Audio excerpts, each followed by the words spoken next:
Hi everyone, my name is Harshdeep. I'm the director of CLAIR Voices for Project CLAIR, as well as a second-year student at McMaster University. Today we have Dr. Carranza as our speaker, as well as Yen conducting the interview with me today. Yen, do you want to explain the purpose of Project CLAIR, as well as introduce yourself? Yeah, sure. So, hi, my name is Yoon. I'm from Seoul, South Korea, and I'm currently a junior in high school. At Project CLAIR, I'm a co-founder and also the director of education department. So I create English curriculums and create like vocabulary podcasts for our audience. So the purpose of this interview is to educate ourselves and our audience regarding the refugee and immigrant issues, and through hearing about the detailed studies that professors like you do, and also to express our appreciation towards the works that you do in bringing the lights to these issues. So, Project CLAIR as a whole is a government registered nonprofit that provides free language education to refugees and immigrants by providing tutors who speak their native languages. So, right now we invited Dr. Carranza today to speak on these issues. And Dr. Carranza, would you like to introduce yourself further? Sure. I am Professor Mirna Carranza. Right now I'm working at the School of Social Work at McMaster University in Hamilton. My area of research is particularly immigration, forced migration, both in relation to the country of settlement like Canada, but also the countries where immigrants or refugees are coming from. So I do the two sides of the story, so to speak. So I've been doing this for more than 2 decades. So I don't want to say how long, but for more than 2 decades. So I'm happy to be here. Yeah, we're really glad to have you speak on such complex issues that might be undermined by some views as well. Right. I guess to get started, I did read up on some of your research and some articles that you wrote that were published, and especially with the "What is keeping Latina students out of school?" That article was in 2015, and they talked about factors like neglect or family-child conflict, decreases in resources, as well as issues related to acculturation. So do you think that now, that we're in 2021, which is 7 years, maybe more, from 2015, do you think there's been a change in these effects or factors that are influencing such populations with immigration? Since the publication of that book and my sort of chapter in that book, lots of initiatives took place in relation to supporting Latin American students within the school system. Like the Toronto Council did a lot of initiatives working with youth in relation to strengthening the ethnic identity around belonging. Other organizations also took it upon themselves to do a lot of advocacy within the school. Of course, and at least in Canada and of course in the States, they don't like the race talk because it's too, can be, a lot of tensions there. So a lot of talks around race and exclusions have been happening in relation to that in order to raise awareness, right, about the various dynamics, the various challenges, but also the various sort of processes of exclusion that Latin Americans face within the school system. So, yeah, I definitely agree with how people do raise awareness, and that awareness can result in change. So it is important to talk about, even if it might be a bit uncomfortable with certain communities. But within students and mentor kind of positions, how do you think they can improve refugee and immigrant assimilation? well, I am not pro assimilation. I'm more about sort of integration, biculturalism, because again, assimilation to me has some colonial undertones in relation to newcomers who are racialized themselves when they come to Canada. They already face lots of barriers that may be because of skin color, that may be because of facial features, that may be because of accent, what have you. So already, even, if you look at studies within second or third generations of racialized people, they are by birth by Canadians, but yet they face a lot of exclusion, a lot of discrimination just because of the way they look like. So again, I think the term assimilation is a little bit more in relation to early sort of 1900s, when a lot of white Europeans came to Canada, in which they, because of how they looked like, how they sounded like, could easily shed those elements of cultural ethnicity and develop a sense of belonging into the Canadian context. Having said that, those who come from other parts of the globe that are racialized when they enter Canada, they don't have the same processes. And in fact, even if people want to assimilate, particularly young people, as a way of belonging, they are faced with very strong connotations around, who they are and what they represent in relation to prejudice. There's a lot of prejudice, right? So again, I would say that mentoring ought to be more in relation to cultivating that sort of a cultural belonging, sort of cultural identity, but also, developing the skills and the sense of belonging that you need within the Canadian context. So it's more about biculturalism. It's more about, that sort of a sense of integration in which you keep aspects of your sort of cultural identity. And of course, you integrate some aspects of the Canadian culture that make sense to you and that make you, that it make you a stronger sort of citizen in your sense of belonging to both places. And in fact, nowadays, given that we operate within a global sort of a village, those sort of bicultural sort of identities are very well sought out. And students who are able to develop that bicultural, they are sought out because of their skills, because of what they have to offer. So I think, when it comes to mentoring, that I think needs to happen, so young people do not feel ashamed of who they are and who they represent just because there's a hierarchy of belonging in relation to superiority and inferiority. We're all the same. We're all the same. We're all humans, but yet, the race construct is still related to colonialism, right? And we're still living within remnants of that. So I guess like alongside promoting like the issues that people are facing with when they're coming into like new countries for like education, we can also talk about like how integration is more valuable than rather like assimilation, which can cause identity crises. And in fact, there's a lot of research that indicates that, young people who have been able to develop a secure sense of bicultural identity, their scores in relation to mental health are way higher. Yet in relation to deterioration of mental health, suicide, drug use or misuse for that matter, is more in relation to young people who have not by choice or by force, have chosen to assimilate. That's when a lot of crises and the decrease of mental health happens.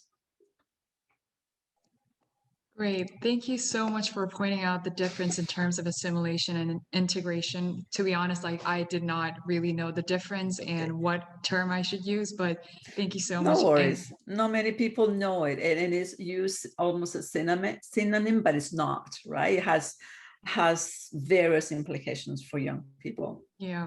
And also, I think it's important for me too, because I'm a Korean myself, but I'm usually in the English environment. So I felt like I needed to be assimilated in sort of like English setting. So I thought I needed to change my English name, but then I just did not decided to, just change and have my Korean name. So I think it's very important quality.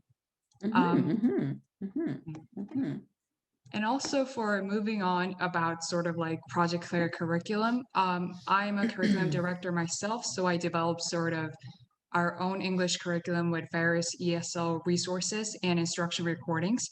And our main clients are the Latino mothers who immigrated to the States with their children. So we provide them with free private tutoring with tutors who can also speak Spanish natively. And I just wanted to ask you if there are more things that we could accommodate to them and provide to in order to give more help. I think the state historically, politically, there's a lot of racial tension. So I think for newcomers, it's important to become socialized about the context in which they are living, but also the context in which their children are growing up.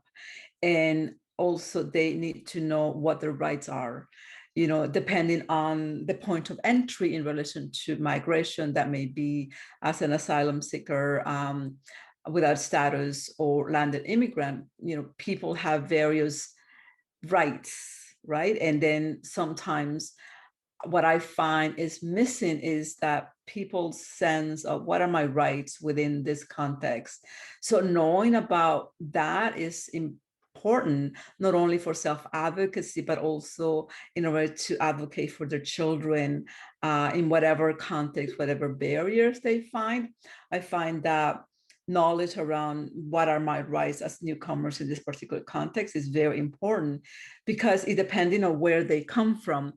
Initially, newcomers are very thankful, want to be safe, maybe to have employment, maybe, to have shelter if they've been in a refugee camp. So there's a lot of sense of gratitude, yet without realizing that there is a historical aspect in relation to the accumulation of wealth in North America, hence their safety. Their accumulation of wealth in North America has been at the expense of the global South, depleting the resources of the global South. That has led to a lot of famine, a lot of wars, and so forth. So, the gratitude that is experienced by newcomers, I think it's a little bit colonial.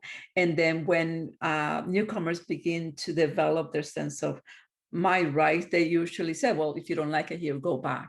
And again, that is so prejudiced, that's so racist. So again, knowing the balance, or having a balance rather, between these are my rights, but these are my obligations as a citizen in my new environment is important in the successful acculturation of people. Yeah, that's absolutely true. Like you really pointed out, like most of the people, they're just happy, they're really thankful that they're in the right country, the countries that they settled. But then yeah, it's also important to realize how those states, the global north, got to industrialize and have those wide economy at the expense of global south. So yeah. Also, upon your research, I wanted to ask you, what are the most common and serious problems refugees and immigrant families face upon resettling in Canada and the United States? I would say that again is informed by the context in which they left the country of origin. Sometimes people leave because of war, political turmoil, what have you. Sometimes they leave because of violence, social violence. Sometimes they leave because of structural violence. Sometimes, and more recently, we found, at least in Canada, a lot of women come really escaping intimate partner violence. So depending, right, of what the path has been, it could be multi-layer. But if we think about it, there's just the mere fact of migration could be traumatic, let alone whatever you face or encounter on your journey. Many women, in fact, this is not only Latin American women, this also happens with African women and their path to a safe haven. They are raped, and then rape is used as a weapon of war, in which many women, in fact, are impregnated. And because of religion, because of lack of access to therapeutic abortions, they bring the pregnancy to full to the 9th month, giving birth to a child, that they did not want. And then the implications of that on the woman well-being, but also if she's coming to reunite with a partner, the implication that also has within the sort of couple system, but also within the family. When people have lived for many years in war-torn countries, they have learned to live within war as normal. It's part of the everyday. People walk through shootings, bombings to go to school, to go, work, or to go to a meeting. But yet when they come to Canada and they finally have time to process things, that's when post-traumatic stress begins to emerge. And people, question, well, that happened 10 years ago, that happened so many, why now? They're making it up. They're not. The brain, in a way, allow us to protect ourselves when we need to be in a survival mode, that sort of fight or flight. But once we come to a place in which, okay, our basic needs are covered, I'm safe, I have shelter, I have food on the table. Okay, now, the brain almost allow us to look at that and experience that and hopefully heal from that if the resources are there, which, honestly, they're not. One, because there's a limited understanding rather of trauma, but also there's limited understanding and services due to lack of resources for newcomers about trauma-informed care or trauma-informed practice. Yeah, I definitely agree, especially with like how PTSD, like it's like the suppression of like memories or certain like events, and like when you're, I guess, like safe, they come out and then you might not be able to handle them because you might not have access to certain resources or services because you've just did like enter a new country. You might not know what people to contact. And I guess like on the same note with trauma, like besides like having trauma prior to like migrating, I feel like any like population, like age group with like adolescents, like adults, they might experience trauma with how they're treated as well as like within education systems. So how do you think that like, as well as like trauma is like generational as well for people that like have migrated for years, like have been living in like one country. So like, how do you think we can like create interventions within like the education system as well as just like for the public to promote services that can help reduce this trauma or at least like provide kind of a space to deal with it? I think the first step is education. Education to teachers, social workers, any person who is somewhat involved with newcomers in relation to have that critical lens of trauma care. Because I find that when that sort of lens is missing, a lot of students, particularly again, those that come from war-torn countries, are labeled as HDHD, defiant disorder, or learning disability, when in fact, when trauma is experienced at a young age, the brain is not fully developed to understand and to process what's happening. So trauma is displayed through behaviors that sometimes are not understood by the people involved with the newcomer child. So I would say lots of education around, trauma informed practice or care.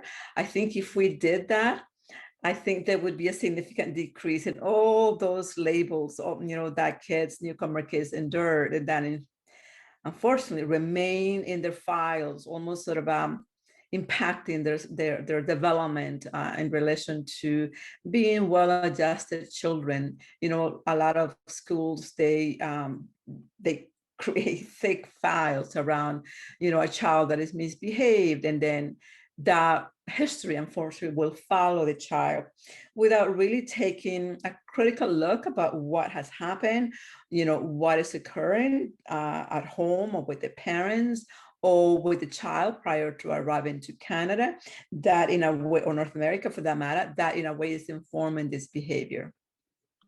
Yeah, it's so easy for like teachers, like educators, as well as like anyone, like I guess that's a public figure, to assume that everyone's at the same baseline condition or environment. So it's like they might overlook other factors that I guess the child might not speak about as well as they might not think, like consider based off their own like childhood. Also, speaking of trauma, do you believe that the amount and intensity of barriers upon assimilation varies amongst the adolescent and young adult population due to sort of like differences in ages? I don't follow the question. Oh, so my question was, do you believe that like the amount of stress and amount of sort of trauma, do you think those vary within the difference in ages, such as like adolescents or very young babies? I would say there are two issues that at times get, three rather, that at times get conflated into one. One is occultative stress. Occultative stress is that period of time in which newcomers, including children, are learning about the new environment, about rules, dress codes, about language, about diet. So that in itself, the experience of stress is heightened. And then if we add to that traumatic stress, which is separate, okay, that adds another layer. And then if we add to another layer, which is traumatic grief, which is different to the regular grief, that is grief in relation to a traumatic experience, that in itself is another layer. So what usually ends up happening is that those get displayed, I guess, as depression. Those get displayed as anxiety or panic attacks. Sometimes, again, depending if it is a teen, sometimes they use or misuse drugs to cope with that. And, young children are also impacted, but then that will be sometimes mediated by the parents. The difference is that because children, like school-age children, their brain is not fully developed. So they don't have the capacity to process, to understand. Similarly, teens are still in the process of development. So hence, there's high levels of suicidality. There's a lot of levels of drug misuse that at times gets missed. That is in fact a high correlation between occultative stress, traumatic stress, traumatic grief, that again, if you compound them, and then if you add the limited resources, and then if you add that the person or the teen does not speak the language fully, it is somewhat challenging, right? So it is up to us, sort of a service providers, it's up to us, regular citizens of the new settlement environment that have a sense of responsibility. We need to step up. It's not all up to the newcomer family. It's not all up to the teens or the kids. We as regular Canadians or US Americans, we need to step up. Because if we don't, we're also implicated, and the high level of suicide that is there amongst teens. We are implicated in the low levels of academic performance among teens, or the dropouts of teens. We're all implicated, right? So we need to take responsibility as well.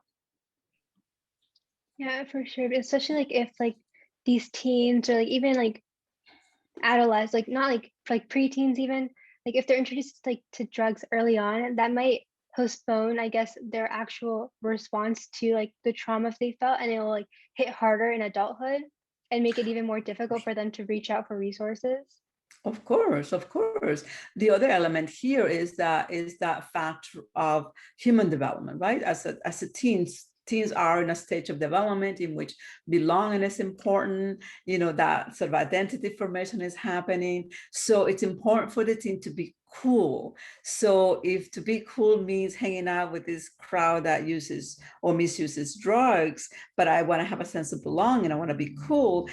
Kids, again, they, depending on their resources, at times they have that sense of discernment that says, oh, this may not be good. Well, yeah, they allow me to hang out, to belong, to be cool. I will, use it. But as you said, the consequences will be quite significant in their adult years.